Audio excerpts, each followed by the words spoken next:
रात का समय था, तकरीबन 9 बजे। एक गाड़ी जंगल के रास्ते गुजर रही थी। उसमें सवार 5 दोस्त कहीं दूर पहाड़ों पर घूमने जा रहे थे।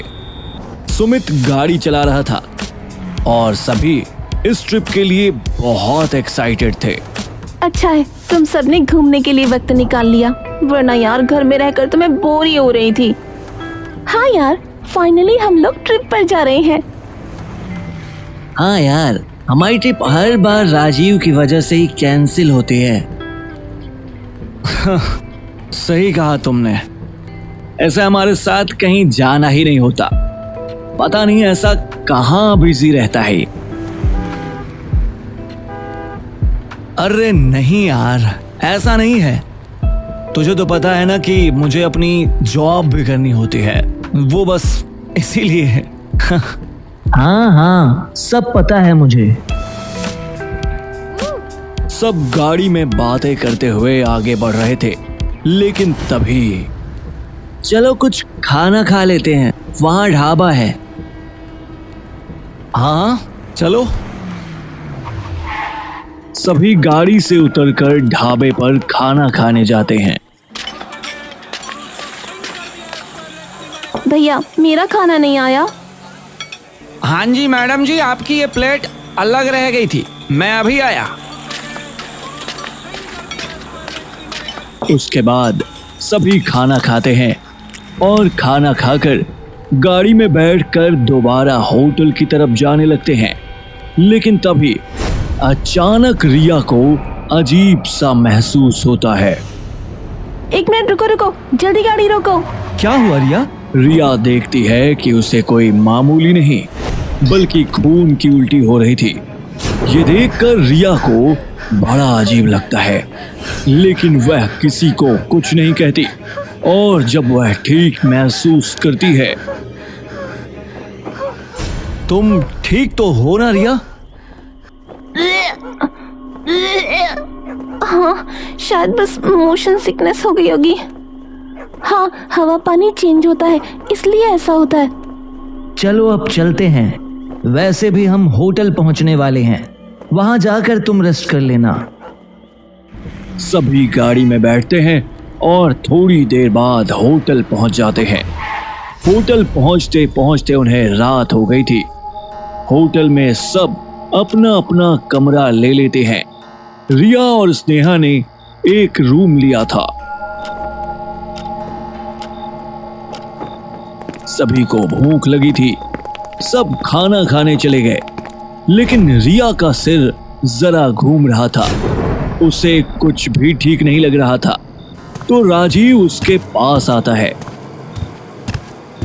क्या बात है रिया, तुम खाना क्यों नहीं खा रही हो? बस राजीव, मेरा मन नहीं कर रहा, तुम जाओ, मुझे थोड़ी देर आराम करने दो। अच्छा ठीक है, तुम अपना ध्यान रखना। हाँ, इतना कहकर राजीव वहां से चला जाता है। अंधेरी रात का सन्नाटा छाया हुआ था। रिया को नींद नहीं आ रही थी, वह करवटें बदल रही थी। मुझे मेरा शरीर इतना भारी भारी क्यों लग रहा है, पता नहीं क्या हो रहा है, बिल्कुल भी हिम्मत नहीं है।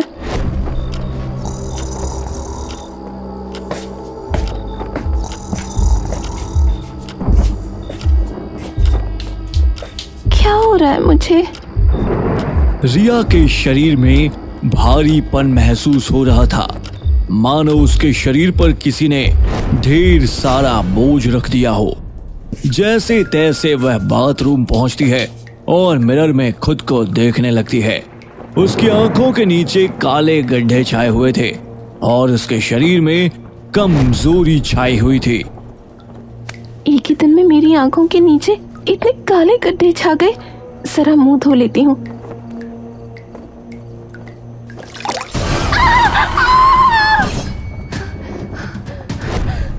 लगता है मेरा वहम था शायद। तुम्हारा स्वागत है। रिया उसे देखकर बहुत डर जाती है और वह कुछ बोलना चाहती थी, लेकिन उसकी आवाज मानो गले में ही अटक गई हो। वह चाह कर भी कुछ नहीं बोल पा रही थी, तभी वह बेहोश हो जाती है। अगले दिन सुबह जब उसकी आंख खुलती है, क्या बात है रिया, तुम ठीक तो हो ना? मैं तुम्हें कब से उठाने की कोशिश कर रही हूँ। क्या मुझे क्या हुआ था? मैं यहाँ कैसे पहुँची? कैसे पहुँची क्या मतलब? तुम रात को यहीं तो सो रही थी, तुम्हें क्या हो गया है? पता नहीं, मुझे कुछ ठीक नहीं लग रहा, मुझे बेचैनी हो रही है। अच्छा तुम हमारे साथ चलो। नहीं, मुझे कहीं नहीं जाना। ऐसे कब तक कमरे में बैठी रहोगी? हम यहाँ पर एंजॉय करने आए हैं, चलो ना। क्या पता बाहर घूमने के बाद तुम्हें अच्छा लगे। और क्या तुम्हें नाश्ता नहीं करना? मैंने कहा ना मुझे कहीं नहीं जाना, और खाने का तो मेरे सामने नाम भी मत लो। अच्छा ठीक है, अगर तुम्हारा मूड बदल जाए तो मुझे बता देना। स्नेहा वहां से चली जाती है और रिया कमरे में खिड़की के पास रखी कुर्सी पर बैठ जाती है। रिया अब पूरी तरीके से शांत हो चुकी थी। वह बस एकटक नजरें गड़ाए खिड़की से बाहर देख रही थी। पूरा दिन गुजर जाता है, न तो उसके मुंह से एक शब्द निकला था और ना ही वह अपनी जगह से हिली थी। सभी वहां पर मौजूद थे और उससे बात करने की कोशिश कर रहे थे। अब तुम ही पूछो रिया से कि उसे क्या हुआ है। तुम उसके बॉयफ्रेंड हो, तुम्हें ज्यादा बेहतर पता होगा। रिया, तुम्हें हुआ क्या है? तुम कुछ बोल क्यों नहीं रही? कल रात से तुमने कुछ खाया भी नहीं। चलो खाना खा लो। देखो, मुझे ना रिया की हालत कुछ ठीक नहीं लग रही। ये कल से कुछ अजीबोगरीब व्यवहार कर रही है। हमें घर वापस चलना चाहिए। मुझे भी ऐसा ही लगता है। जब से रिया यहाँ आई है, इसने ना तो कुछ खाया है और ना ही इसकी हालत ठीक है। तुम सही कह रहे हो दोस्तों, मुझे भी बहुत चिंता हो रही है। हम अभी वापस चलते हैं। अंधेरी रात के तकरीबन 12 बजे सभी गाड़ी में अपने घर की तरफ जंगल के रास्ते से जा रहे थे। गाड़ी में भी रिया का वही बर्ताव था। वह बस एकटक गाड़ी के बाहर देख रही थी और किसी से कुछ नहीं बोल रही थी। लंबा सफर तय करने के बाद सभी सबसे पहले रिया के घर पहुंचते हैं। बेटा, तुम सब इतनी जल्दी वापस कैसे आ गए? आंटी जी, रिया की तबीयत कुछ ठीक नहीं लग रही थी, इसलिए हम आज ही वापस आ गए। रिया को क्या हुआ? क्या हुआ रिया? हाँ, वह तो बिल्कुल ठीक थी। पता नहीं अंकल, रिया ना तो कुछ खा पी रही है और ना ही किसी से बात कर रही है। ये जानकर रिया के माता पिता को बड़ा अजीब लगता है। रिया बिना किसी से बोले चुपचाप अपने कमरे में जाती है और लेट जाती है। उसके माता पिता उसके कमरे में जाते हैं। रिया बेटा, क्या हुआ तुम्हें? लगता है थक कर सो गई है, अभी इसे आराम करने देते हैं। सुमन और रमेश कमरे से बाहर जाते हैं और उनके जाते ही रिया अपनी आंखें खोल लेती है और बिस्तर पर बैठकर बड़े अजीब तरीके से दीवार को घूरने लगती है। आखिर क्या था जो रिया के साथ ऐसा हो रहा था?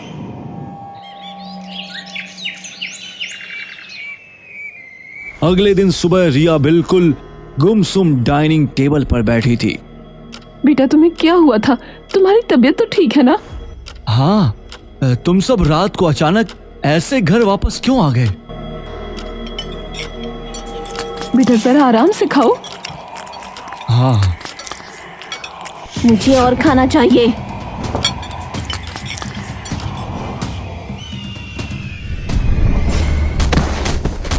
ये तो रिया के कमरे से आ रही है। हाँ, चलकर देखते हैं। दोनों दौड़ कर जाते हैं तो देखते हैं कि रिया जोर जोर से अपने सिर को दीवार में पटक रही थी। बेटा तुम क्या कर रही हो? शांत हो जाओ, तुम ऐसा क्यों कर रही हो?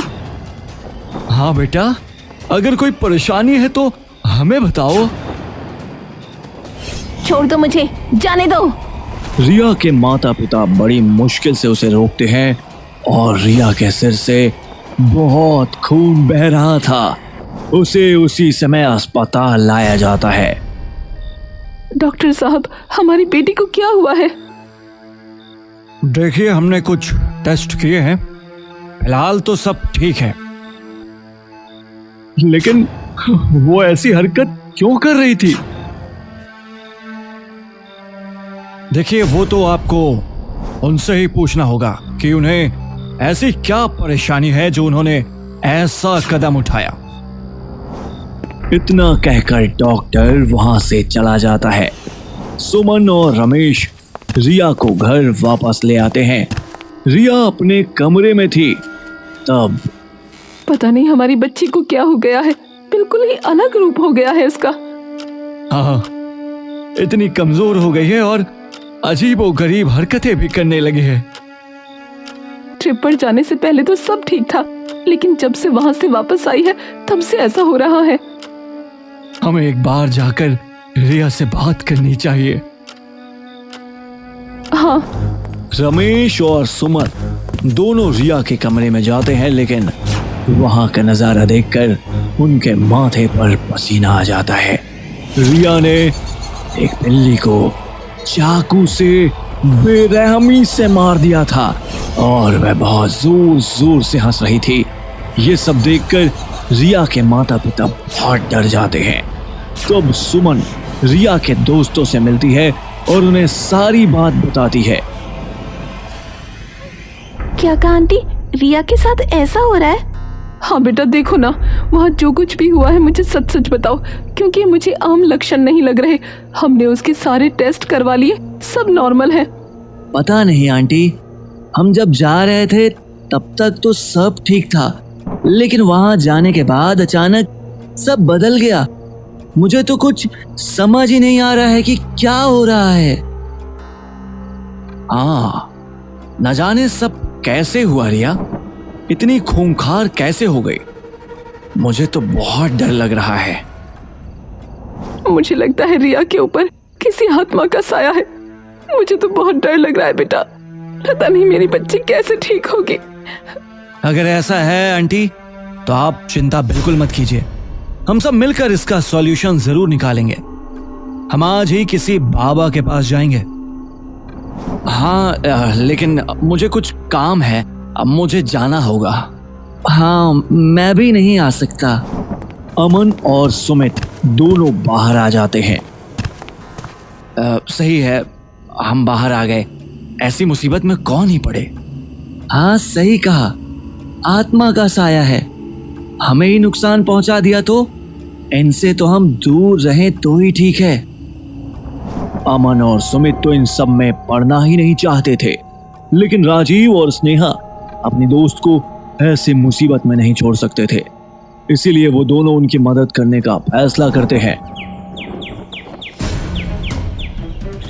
राजीव एक बाबा को लेकर आता है।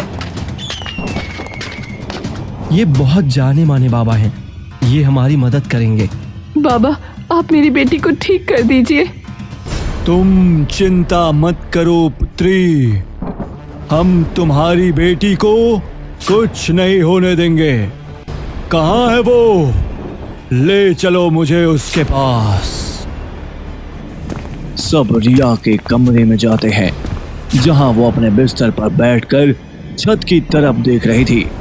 तांत्रिक बाबा उसके पास जाते हैं और रिया को एक रक्षा सूत्र बांध देते हैं। इससे आपकी बेटी ठीक हो जाएगी। ये रक्षा सूत्र इसके हाथ से निकलने ना पाए। शुक्रिया बाबा। अगले दिन रिया की हालत में कुछ सुधार होता है।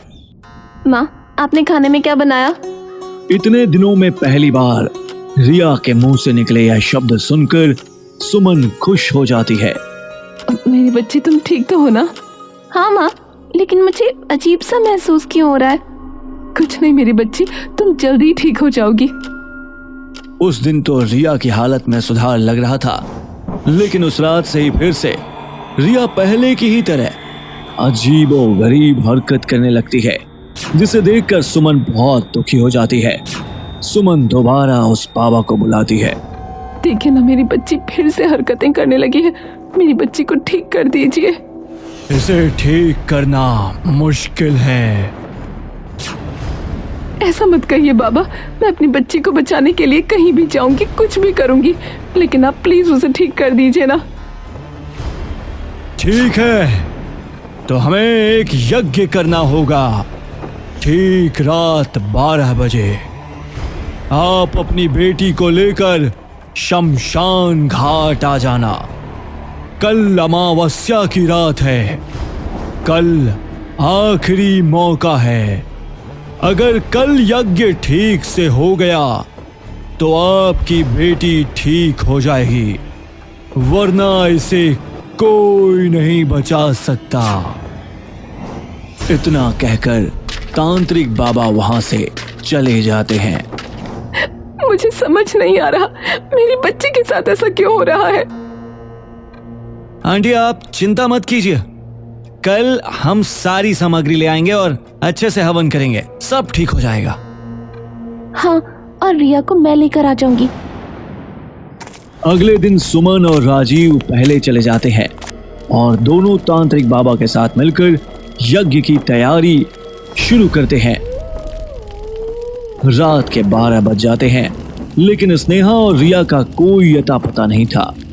अब तक वो आई क्यों नहीं? स्नेहा को कॉल करो। हाँ आंटी। राजीव स्नेहा को कॉल करता है। आंटी वह फोन नहीं उठा रही है। बहुत देर इंतजार करने के बाद स्नेहा वहां पहुंचती है, लेकिन वह जख्मी हालत में थी। आंटी माफ करना, लेकिन मैं उसे अकेले यहाँ नहीं ला पाई। उसने मेरे ऊपर ही अटैक कर दिया। मैं बड़ी मुश्किल से जान बचाकर यहाँ तक पहुँची हूँ। क्या कहा? हाँ आंटी, मुझे रिया से बहुत डर लग रहा था। बड़ी मुश्किल से मैं अपनी जान बचा पाई हूँ। अब कुछ नहीं हो सकता, समय भी निकल गया है। अब आपकी बेटी को कोई नहीं बचा सकता। बेहतर होगा आप उसकी अच्छे से उसके आखिरी पलों में उसका ध्यान रखें। बाबा की यह बात सुनकर सुमन पूरी तरह टूट गई थी। उसे समझ नहीं आ रहा था कि वह अब क्या करे। हर रोज की तरह वह एक दिन मंदिर जा रही थी। मंदिर में प्रार्थना करने के बाद जब वह वापस लौट रही थी, तब उसे एक बाबा मिलते हैं। मैं जानता हूँ तुम अपनी बेटी को लेकर बहुत परेशान हो। उसकी हालत ठीक नहीं है ना? लेकिन बाबा आपको कैसे पता? मैं एक सिद्ध बाबा हूँ। मैं यह भी जानता हूँ कि तुम्हारी बेटी के साथ ऐसा क्यों हो रहा है। उसके ऊपर किसी ने काला जादू करवाया है। क्या कहा? काला जादू? लेकिन ऐसा कौन कर सकता है? क्या आप मेरी बेटी को ठीक कर सकते हैं बाबा? क्या तुम्हें किसी पर शक है? बाबा का यह सवाल सुनकर सुमन का शक सिर्फ एक ही शख्स पर जाता है, स्नेहा। लेकिन सुमन कुछ नहीं बोलती। मैं तुम्हारे सभी प्रश्नों का उत्तर बाद में दूंगा, लेकिन अभी तुम्हारे पास मौका है। तुम अपनी बेटी को ठीक कर सकती हो, लेकिन सिर्फ एक ही रास्ता है। कैसा रास्ता बाबा? जो काला जादू तुम्हारी बेटी पर करवाया है, उसे हटाने के लिए हमें उसे मोड़ना होगा। जिसने वह काला जादू करवाया है, वह उल्टा उसी पर चला जाएगा। तो क्या तुम तैयार हो? लेकिन तुम्हारे पास ज्यादा समय नहीं है। तुम्हारी बेटी की जान खतरे में है। ठीक है बाबा, मैं तैयार हूँ। आप कैसे भी करके मेरी बेटी को बचा लीजिए। अगले दिन इस पूजा में बहुत सारे विघ्न आएंगे। वो आत्मा तुम्हें बदलने की कोशिश करेगी कि तुम अपने स्थान से उठ जाओ, और चाहे कुछ भी हो जाए तुम पूजा के बीच से मत उठना, वरना अनर्थ हो जाएगा। आधी रात को सुमन और बाबा एक महायज्ञ करते हैं। तांत्रिक बाबा यज्ञ कुंड जलाकर पूजा कर रहे थे। ओम ऐं ह्रीं क्लीं चामुंडाय विच्चै। ठीक है बाबा, मैं आपकी बात ध्यान रखूंगी। बाबा ने फिर से मंत्रों का उच्चारण करना शुरू किया, लेकिन जैसे जैसे मंत्रों की ध्वनि वहां गूंज रही थी, वैसे वैसे हवा में एक अजीब सी सरसराहट फैल रही थी। तभी कुछ देर बाद सुमन के कानों में एक आवाज पड़ी। उसने पीछे मुड़कर देखा तो रिया बड़ी ही गंभीर हालत में रोती हुई उसकी तरफ आने की कोशिश कर रही थी, मगर कोई शक्ति थी जो शायद उसे वहां तक पहुंचने नहीं दे रही थी। माँ, मुझे बचा लो माँ, ये मुझे बहुत तकलीफ दे रही है, मेरे पास आओ माँ। अपनी बेटी को इस तरह दर्द में देखकर सुमन वहाँ से उठने लगी। तभी तांत्रिक बाबा ने जल्दी से सुमन को रोकते हुए कहा, ये तुम क्या करने जा रही थी? वो तुम्हारी बेटी नहीं, बल्कि वही काली शक्ति है जो तुम्हारी बेटी को खत्म करना चाहती है। वो तुम्हें भरमा रही है, अपना ध्यान मत भटकने दो। तुम अभी यहाँ से खड़ी होकर चली जाती तो फिर मैं चाह कर भी तुम्हारी बेटी को कभी नहीं बचा पाता। तांत्रिक बाबा की आवाज सुनकर सुमन बुरी तरह डर गई। उस काले साए ने उन्हें छलने की बहुत कोशिश की। माँ, मुझे बचाओ, मैं तुम्हारी ही बेटी हूँ। लेकिन अब सुमन के मन में बाबा की कही हुई बातें बैठ गई थी। वो अपना ध्यान भटकने नहीं देना चाहती थी। बाबा भी लगातार अपना यज्ञ कर रहे थे। पूरे विधि विधान से यज्ञ किया जाता है। बाबा काफी मंत्रों का उच्चारण करते हैं। यज्ञ में सभी आहुति देने के बाद आखिरकार यज्ञ संपन्न हो जाता है। मैंने काला जादू तो मोड़ दिया है, अब उस व्यक्ति का उससे भी बुरा हश्र होगा जो तुम्हारी बेटी का हुआ। हो सकता है कि वह अब बचे भी ना। और वहीं दूसरी तरफ रिया की हालत में भी काफी सुधार आ जाता है। अब रिया बिल्कुल ठीक हो गई थी, लेकिन उसे कुछ भी याद नहीं था कि उसके साथ क्या हुआ। माँ, मुझे पिछले बीते इतने दिनों की बातें याद क्यों नहीं है? बस तुम्हारी तबीयत कुछ ज्यादा ही खराब थी, इसलिए ऐसा हुआ। वो सब छोड़ो, तुम पिछली बातें याद मत करो। अच्छा ठीक है माँ, मैं अपने दोस्तों से मिलने जा रही हूँ। बेटा अभी तुम आराम करो, कहीं मत जाओ। रिया अक्सर अपने दोस्तों से मिलने की बात कहती तो सुमन उसे रोक देती ताकि उसे कुछ याद ना आए। एक दिन रिया बार बार राजीव को कॉल कर रही थी। ये लड़का भी न जाने कहाँ चला गया। इतने दिन हो गए मेरा फोन ही नहीं उठा रहा। कोई बात नहीं, मैं इसकी फ्लैट पर ही चली जाती हूँ।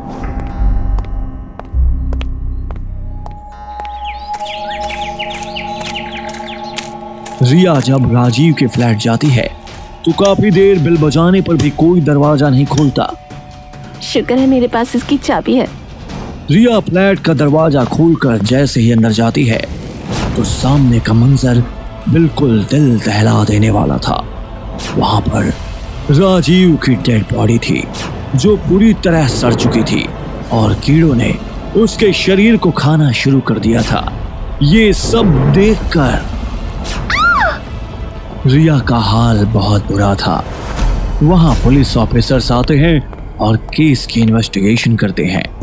रिया रोते हुए घर वापस जाती है और अपनी माँ को सारी बात बताती है।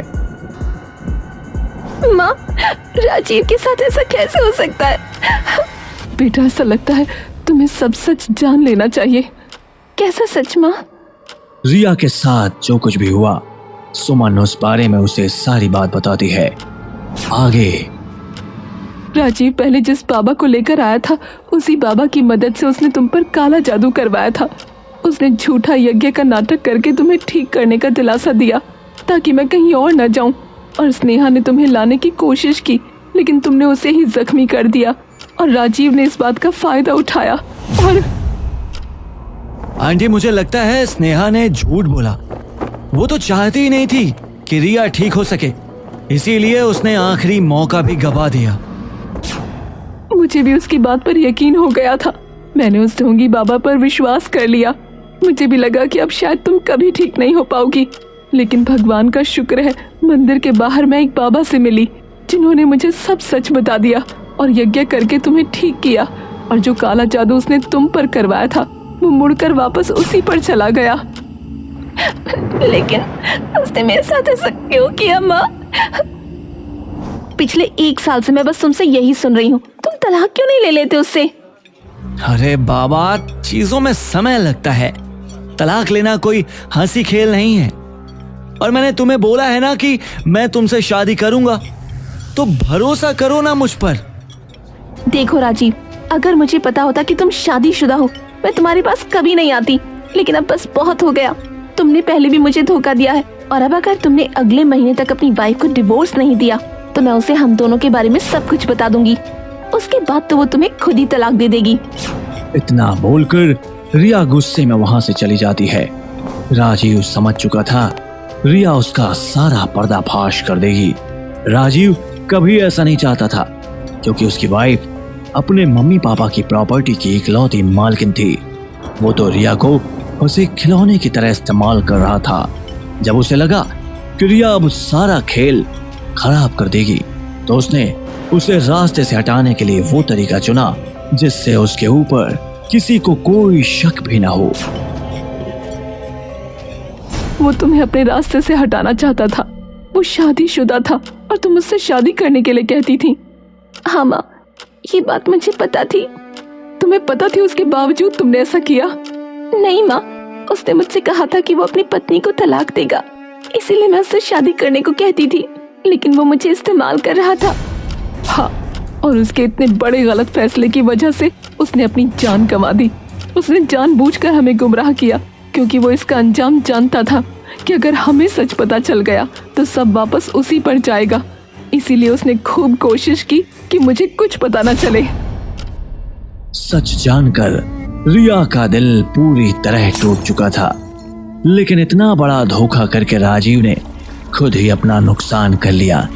वो चाहता तो नॉर्मल तरीके से बात बन सकती थी, लेकिन उसने वह रास्ता चुना जिसमें सिर्फ बर्बादी लिखी होती है।